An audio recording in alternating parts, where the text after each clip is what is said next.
Shalom, Yashala, Shalom. First and foremost, I want to give all praise, honor, and glory to the Most High Yahweh. I do so in the name of His only begotten Son, Yahweh Shai. Double honors to the apostles and the elders of Yasharallah. Kol Holoyim La Yahweh, Bahashem Yahweh Shai, Bahashem Harakah Kodash, for blessing our elders with the spirit of truth so that we may know. Shout out to the Akim and the Akwaf that's keeping the faith in the work. Shall keep at it. This your brother Abaya coming at you with more precepts. Salat. It's the book of Habakkuk, chapter 2 and verse 2. It says, And Yahweh answered me and said, Write the vision and make it plain upon tables, that he may run that readeth it. For the vision is yet for an appointed time, but at the end it shall speak and not lie. Though it tarry, wait for it, because it will surely come, it will not tarry. I bring this scripture out often because the end time prophecies are speaking, and that the voice of the end time prophecies is getting louder and louder, right? Because we're seeing different things happen around the world, and you know, it's getting worse and worse as it pertains to the things that we're seeing, right? But it's a blessing to be able to see it, right? We get to see it, right? Scripture says that basically the things that we see now, the prophets of old, they wanted to see it and they couldn't, right? For example, when the disciples came to Yahweh and asked him, when will the time of the end be, basically? And Yahweh said, these are the signs that you are to look for. And when you see them, you'll know that it's time, right? So they wanted to see what we're seeing now. So it's a blessing that we get to see it, right? We get to see the vision and we hear the vision speak, right? Let me go to the book of Hosea. Let's see.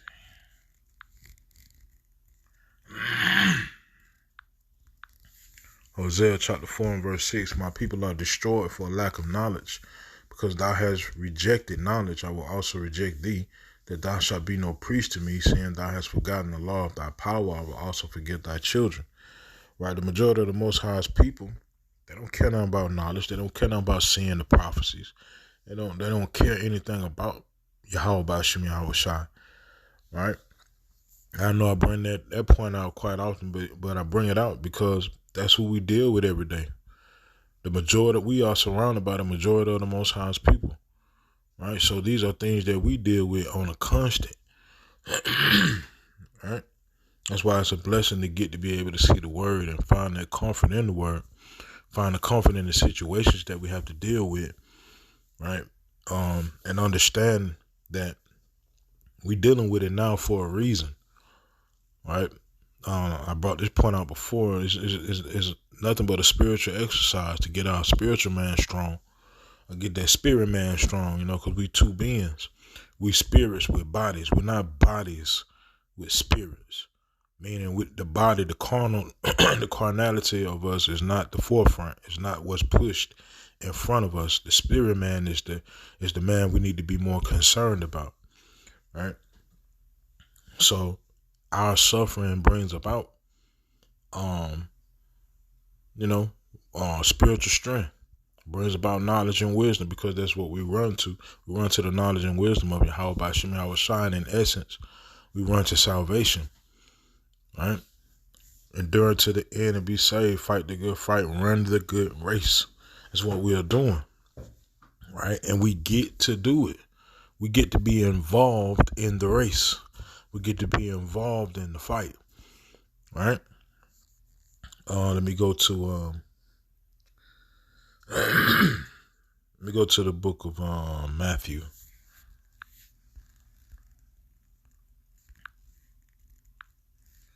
Matthew chapter 13 and verse 15 says, For this people's heart is waxed gross, and their ears are dull of hearing, and their eyes they have closed, lest at any time they should see with their eyes and hear with their ears, and should understand with their heart and should be converted, and I should heal them. Right? So you being able to see the word, being able to see the prophecies, being able to understand the word, being able to understand the prophecies, being able to understand what you're reading, that brings about a certain healing. Because like I said, man, like scripture says, man, this word is deeper than just a word. This word has a spirit inside of it. John 6:63. It is the spirit that quickeneth. That word quickeneth means brings to life. Right? It is the spirit that quickeneth. The word, the flesh profiteth nothing. The words that I speak unto you, they are spirit and they are life. Right? The words hold the spirit of life. And we get to be involved with that. Right? So spiritually, we are alive. We're not a part of the walking dead. Scripture says, basically, I'm going to roughly paraphrase this, but individuals who don't operate in the word remain in the congregation of the dead. Right? So we're not a part of that. We're a part of, the family of life, the children of light. Right? And call Haloyim La Yahweh Bashimi Hawashai for allowing it. Right? But it says in verse 16, but blessed are your eyes for they see and your ears for they hear. Right? It said blessed, meaning he could have chose anybody, but he chose you. Right? He could have chose anybody to walk this walk, but he chose you to do so. And it's a blessing. It's a spiritual gift to be able to hear the word, be able to see the word, right? Be able to hear the vision speaking, being able to hear the prophecy speaking while everybody else is wondering what the hell going on. I spoke to a brother today. He was talking to me about, the spy balloons and, people, fighting all around the world as it pertains to like different wars and uprising of the people. And I'm explaining to them, these things must come to pass, right? But, unfortunately, I don't think the brother see it that way. He see it as, what do we need to do in order to prep up for what's to come? And, what do we need to do in order to try to get things right for us? And I'm trying to explain, now we don't want it to get right. We want it to get more messed up because scripture says the destruction of Babylon has to happen before our kingdom rises, before the kingdom of Yahweh Bashim Hawashai rises and becomes established on this earth. The kingdom of Babylon has to be destroyed. You know how much of a blessing it is to see that? To see the things that's going on around this world is for your benefit. I saw another video earlier today where I think a dude named Angry Man or something like that, and he was basically criticizing a woman that was listening to some individual, some government individual speak about the different things that's going on around the world, and she was excited about it. I can only imagine that she was excited about it because she knows what I'm speaking on. And the dude, the Angry Man, the dude that critiqued the video, he was like down on the lady, like this the problem with you people, and I do mean you people, and so forth and so on. Like, my nigga, you don't understand, bro. As long as this place exists, as long as this place is up and running, that means you're going to always be oppressed. I mean, you're going to always be a slave. You're going to always work for somebody else. You will never have. You will never own. And when I say you, I'm talking about us collectively. We'll never be nothing in this place because they designed it that way. That's the whole purpose of this place existing, period. That's why Micah 2:10 says, arise and depart, for this is not your rest. This ain't the place for that. This is the place for oppression for the Most High's people. Right? And I ain't just talking about the door of Babylon. I'm talking about around the world. Right? But the majority of the Most High's people can't understand that. So it's a blessing for you to see it. See what's going on around the world and make sense of it. All through the spirit and power of Yahweh Bashim Hawashai. Right? Verse 17.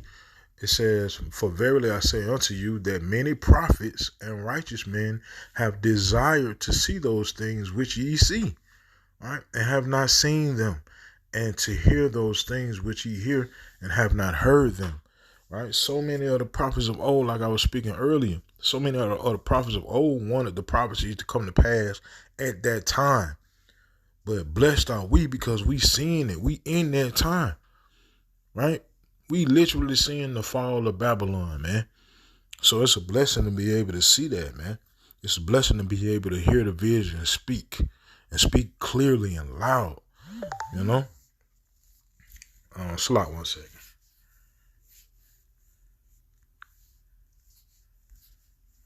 All right, so let me see. Let me go to the book of Proverbs. Proverbs chapter 29 and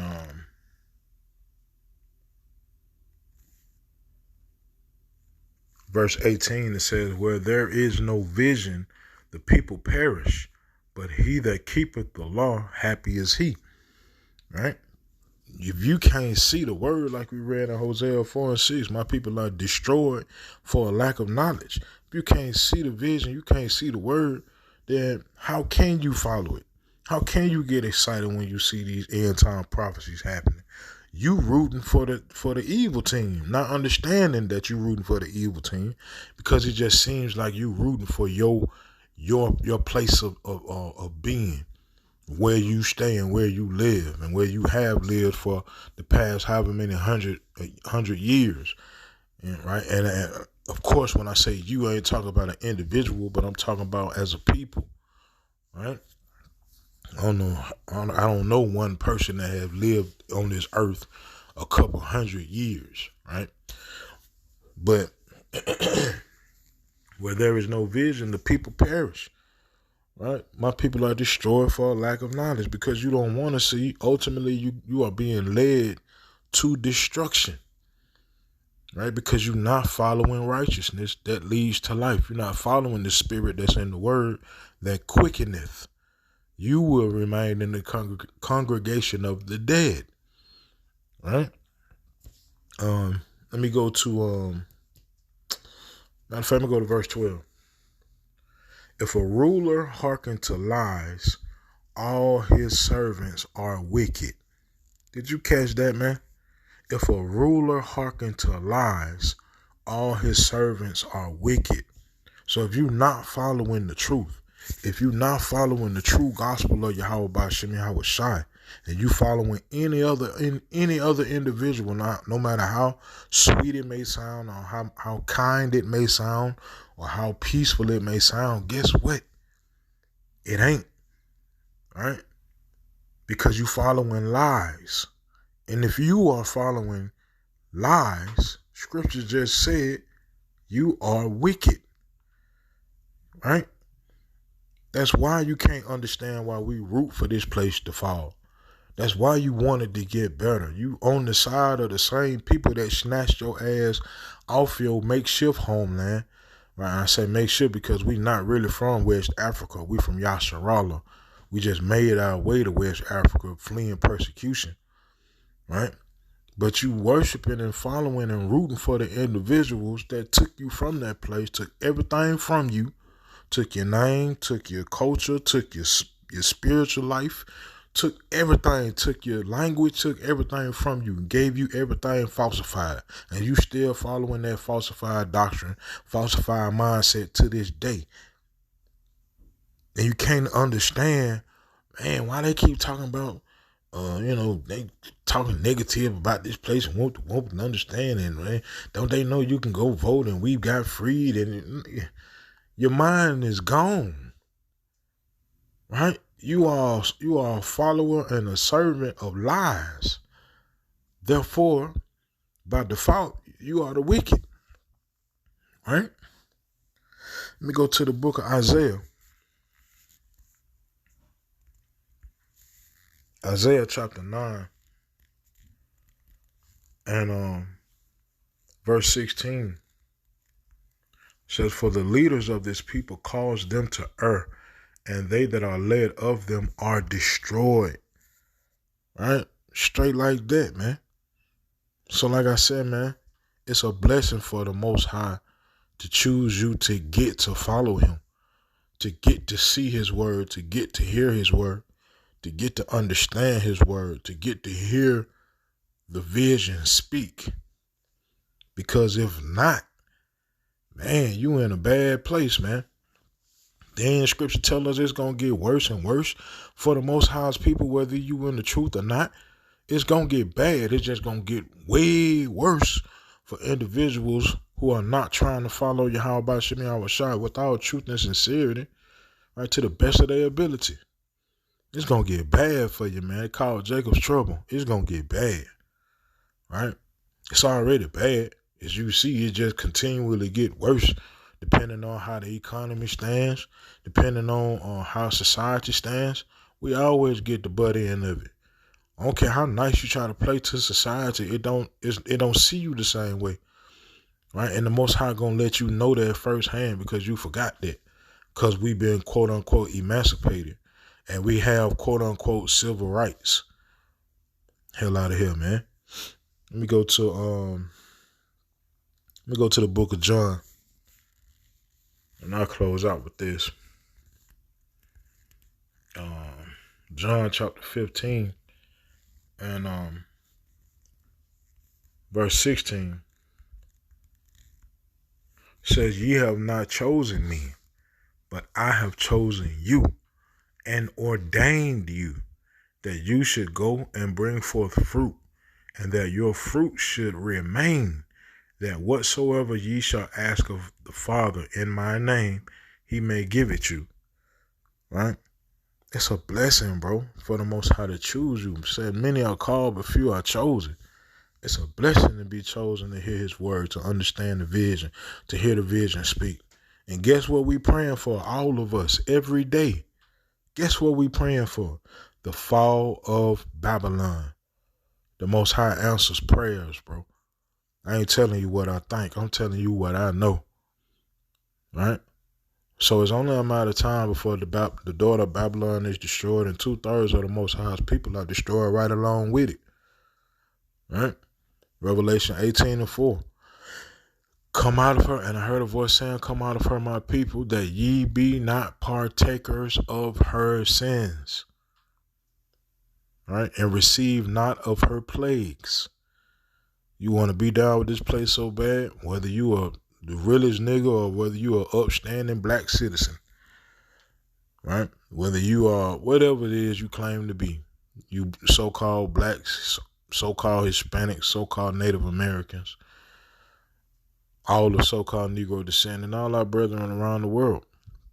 You want to be down with the system so bad, guess what? The Most High going to allow you to.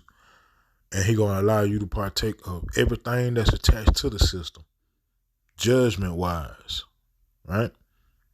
And every other wise, because you're going to get down with it anyway. You're already doing it, right? It says, "Ye have not chosen me, but I have chosen you," right? So, they call Elohim La Yahweh Ba'ashim Yahushua Ba'ashim Harakah Kodash, for understanding, for knowledge, for love, for wisdom, right? For the word, right? For Harakah Kodash, for mighty men that have been blessed with understanding, so that we may know. I mean that, man. I mean that, man. If Yahweh Ba'ashim Yahushua never would have opened up the eyes of our elders, opened up the ears of our elders to give us the understanding, man, crazy, bro. Right? So I ended with that, man. Yeah, Yahweh Ba'ashim Yahushua Ratazah, these precepts in this video are edifying. Call Holoyim La Yahweh Ba'ashim Yahushua Ba'ashim Harakah Kodash. Shalom, Yashalom.